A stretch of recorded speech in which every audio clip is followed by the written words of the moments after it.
Hello,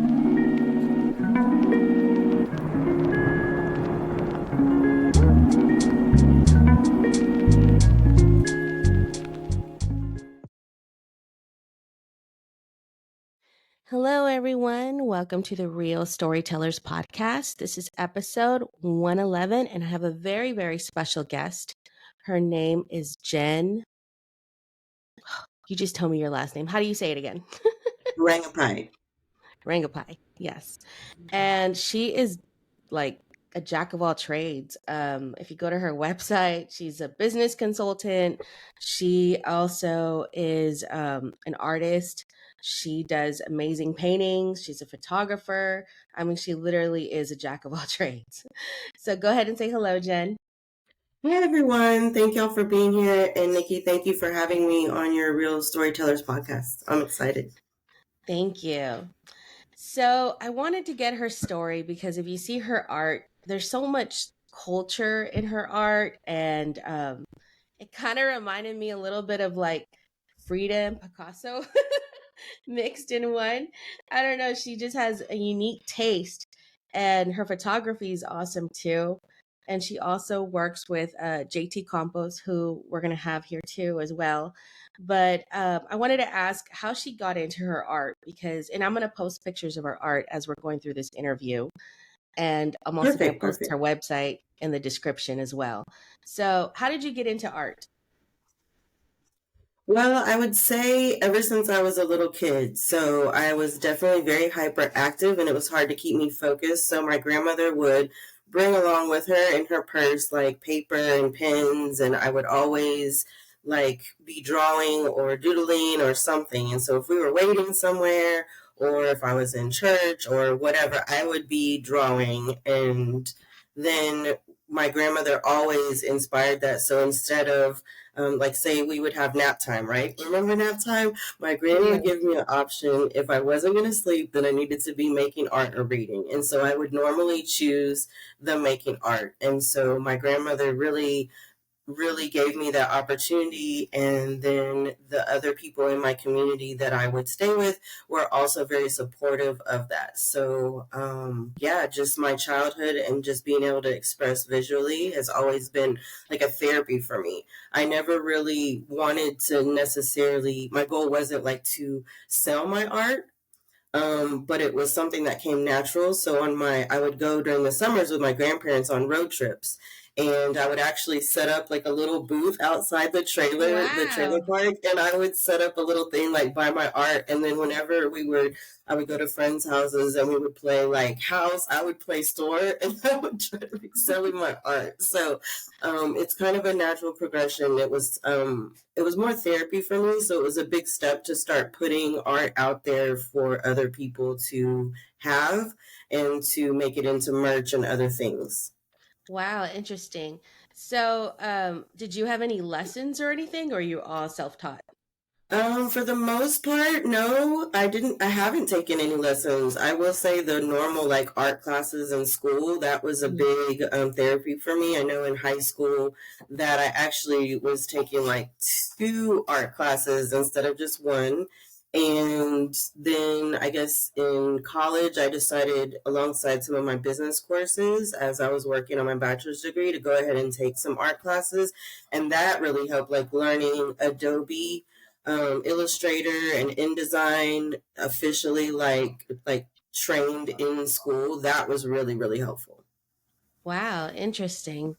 I don't, a lot of people, take art lessons very young, but you pretty much just were creative naturally, huh?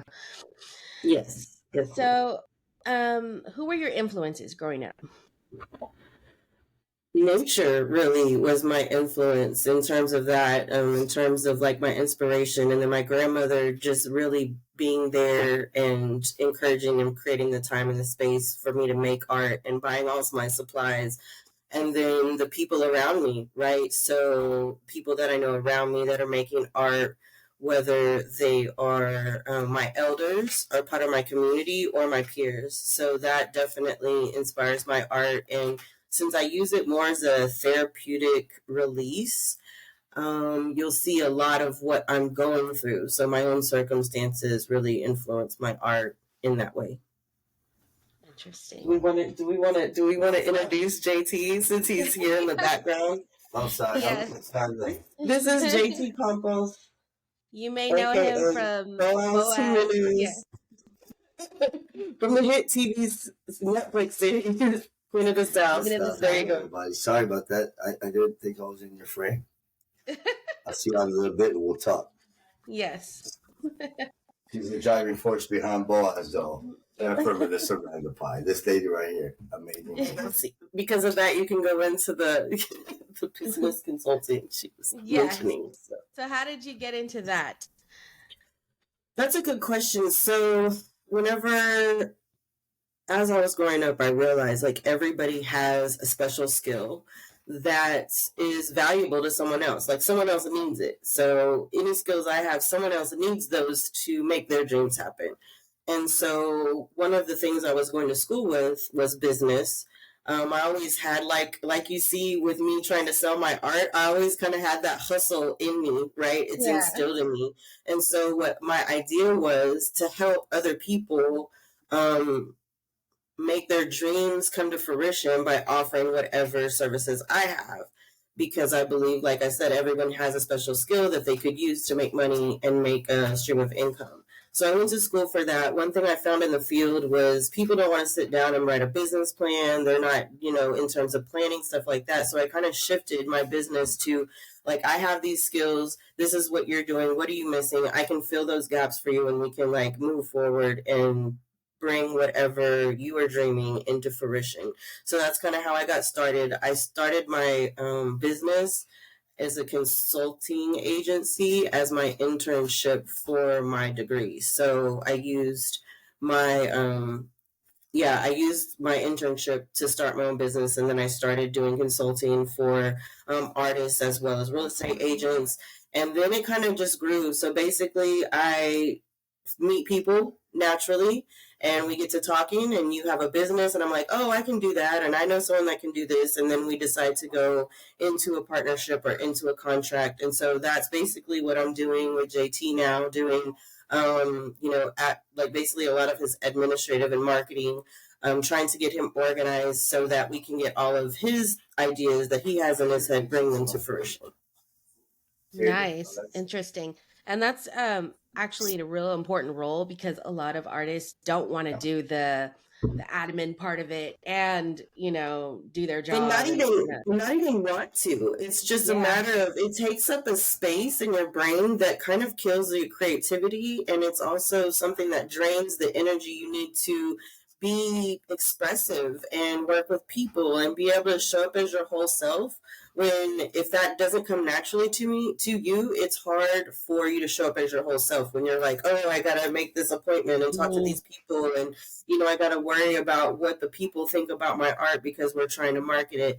That kind of thing can kind of like drain the energy and the time, the heart space that's required to just show up as yourself and be the person, the character, the personality that maybe folks are really coming to see. Interesting. Definitely. That's an important role. And honestly, it sounds like you just take a load off of somebody's shoulders when you do all that. So Definitely. It can get complicated too, right? Because, there's ownership and there's, hey, I want to do this part. So there's some challenges in that. I think when you find a good groove, though, it's awesome and amazing. And building a team around that can be really powerful. Awesome. So tell me about Lupe Art. Lupe Arte, yes. Lupe Arte is a nonprofit organization in Austin, Texas that brings basically cultural arts classes to after schools to a lot of our elementary schools in the area. And they employ teaching artists. So I was a teaching artist there, and I would teach after school art classes for a lot of the schools there in the area. Lupe Arte also supports cultural arts projects, specifically in the Latinx space, and are really hyper focused on women. So they also do events. So Mex American is something we just finished out. So that is a Mexican American comic con that is in Austin, and artists come from all over the nation actually to participate. That I believe the next year is going to be our 5th year doing that. They Wow. also sponsor individual projects, depending on, so they're a fiscal sponsor for a lot of that city grant funding. So we have a lot of projects in the works for that. But the main focus is to bring access to cultural arts to the Latinx spaces in Austin and support Latinx artists in Austin. Interesting. Artists in Austin. Interesting. That's like where I met JT. So he was being a teaching artist, and I was a teaching artist, and it was back like in 2016, and it was one of those employee, end of the year parties, and that is actually how we met when he was being a teaching artist. So do you want to speak anything on that? Speaking on the fact that Lupe, I say hello everybody. Hello. JT Campos here, aka Boaz Jimenez from that hit TV series Queen of the South. Once again, just wanted to say hi.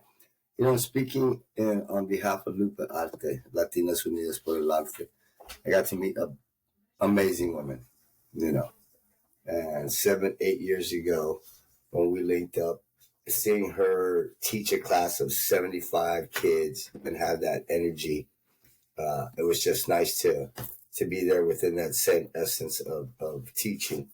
And, I was a student, I guess. I was a student even of hers in the sense of tell me what to do, tell me how you need me interacting with the kids. I'm here for that. Fast forward to Louis the Singer and Come and Take It music video. She sees the video. Hey, I know JT Campos. I'm going to go to that Austin, the Austin Louis the Singer concert.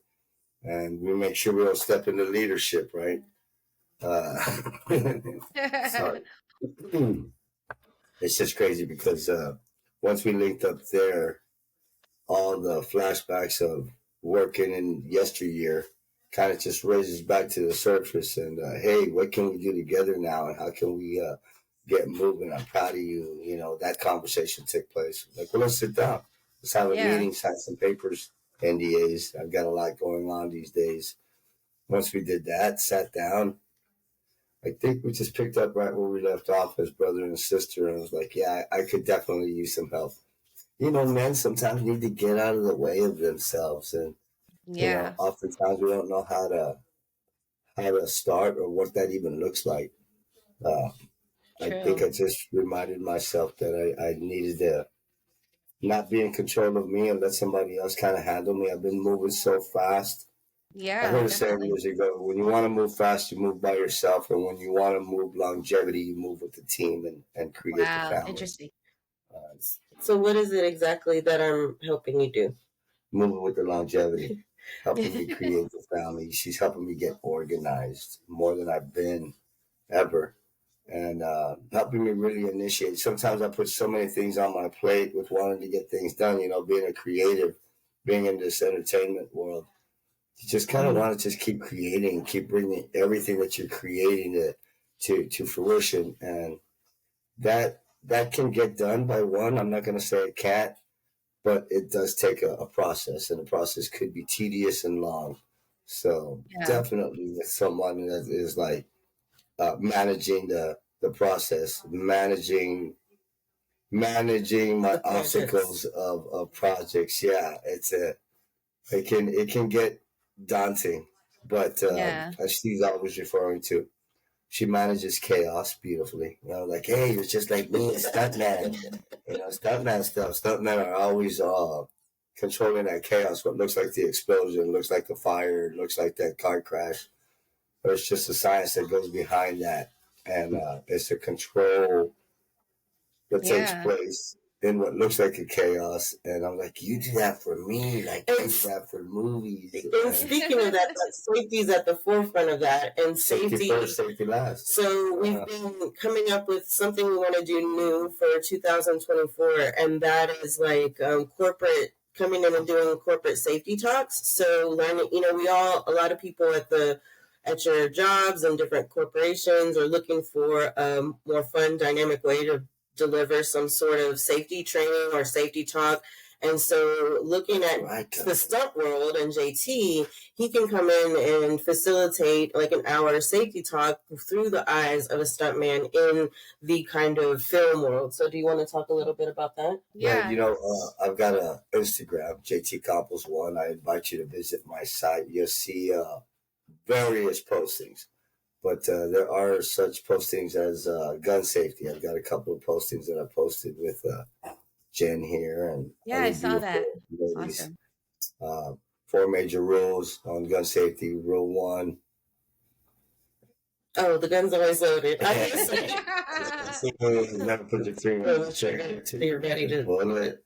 3. Know your trajectory, because bullets cut through shit.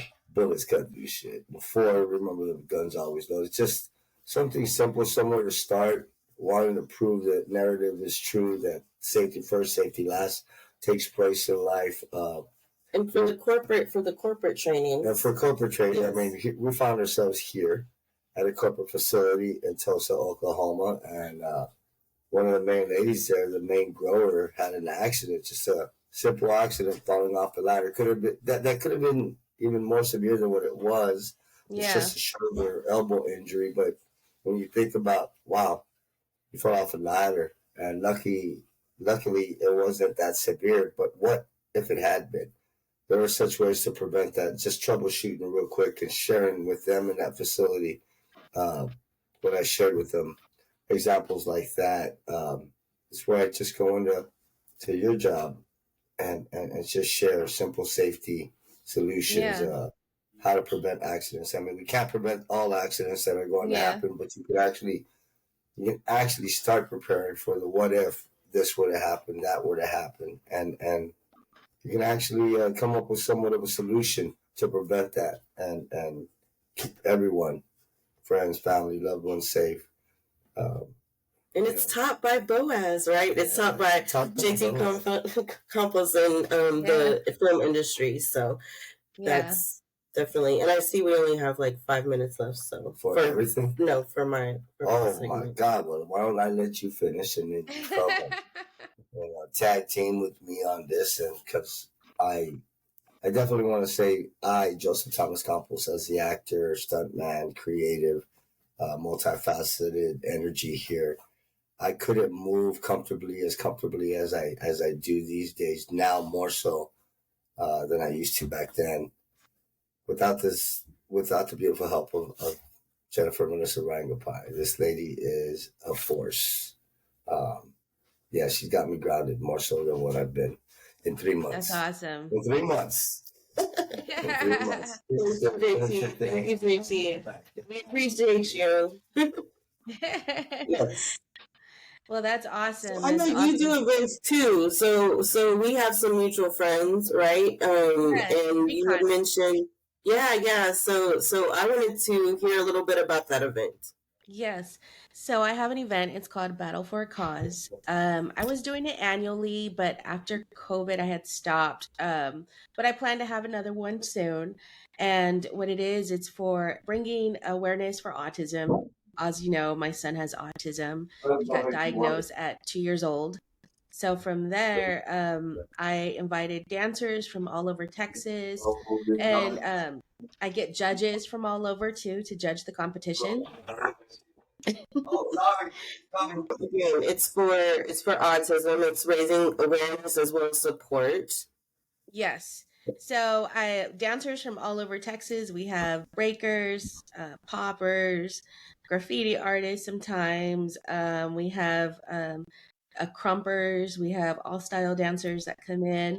I have judges that come from all over. I've gotten judges from the East Coast, from the West Coast, and they come in and they judge the competition. And usually we have sometimes money as a prize, or they'll get some custom trophies, like the shape of a puzzle piece. And then I always say speech about autism. We talk about autism. And they battle, and it's an amazing, and that's how I met Recon. And he's an awesome dancer. He's actually judged for me a couple of times with my event. But really, it's just the community getting together. All the way around, and I am, thank you for putting on such an event like that in your work. around that event. I think that's really cool. So Thank you. Thank you. I appreciate definitely that. want to be just reach out to me and give me a heads up, and maybe we can see how some of our things can overlap. Definitely. Also, If I real can quick before participate. Yes, before we ma'am. wrap before we wrap it up, Yes. I wanted to talk about that painting. There's a specific Right. painting that I love, but I want to know what's behind that painting. Right. So this one is actually done, it's called Transaction, and it's Yes. actually a drawing, and I use colored pencil, and it's one of these doodles, and it's really like about relationships, right? And so Hmm. you have kind of a more feminine image on one side with her hands out with a flame, and you have kind of a more masculine embodiment on the left side that's holding a head, right? It's like Hmm. giving you my mind, giving me your thoughts and words, and all of the pain that you see inside that, because you see some like blood tears coming out of the eyes, and you see Yes. like what represents a sun coming from the mouth, so these words, right? And then the on the more feminine side, you see all of these little pieces like mosaics on her arm, like she is in pieces, but those pieces are going toward that transaction as well as a flame. So there's that, and then you see her head is more of a representation of a tree. So and trees represent knowledge and things of that. So you also see on the masculine kind of embodiment that instead of a heart, you see like a rib that has pierced a piece of flesh. So that's Yes. kind of like looking at the transaction of relationships, and how there's passion, there's knowledge, there's words being exchanged, there's pieces of each other being exchanged, and what that looks like. And some of it feels like pain, and some of it feels like you're in the clouds, and it's just this whole complete mix up of feelings, thoughts, emotions, and energy. Do you see a lot of your culture in your art? That's an interesting question, because I think I definitely go through a complex cultural identity. So my background, my father was born in Thailand, and he came Hmm. over here when he was 18 years old with no other family to kind of make a life for himself. He married my mother, which identifies herself as white, but she was born in El Paso. And basically, I was raised outside of my parents' household for the most part. I was raised by my grandparents. I was raised by my community. I would stay at multiple people's houses during the week, month, different seasons. And so some of those families were Iranian, Mexican, Black, some of those Asian. So I grew up in a multicultural foundation that was also a bit nomadic.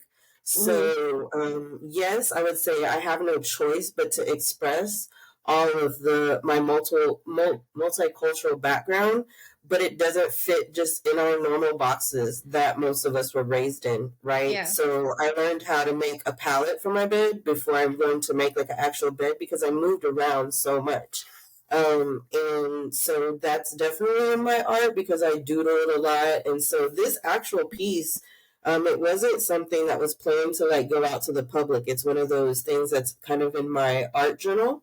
So Okay. whenever I'm having thoughts, feelings, or just feel the urge to express visually, I always carry a sketch pad on me, and this is part of that sketch pad. So this was after a particular relationship, and it never really was meant to be like, here it is for sale. But at some point, I decided to just risk it and just say, I'm just going to put it all out there and see what happens.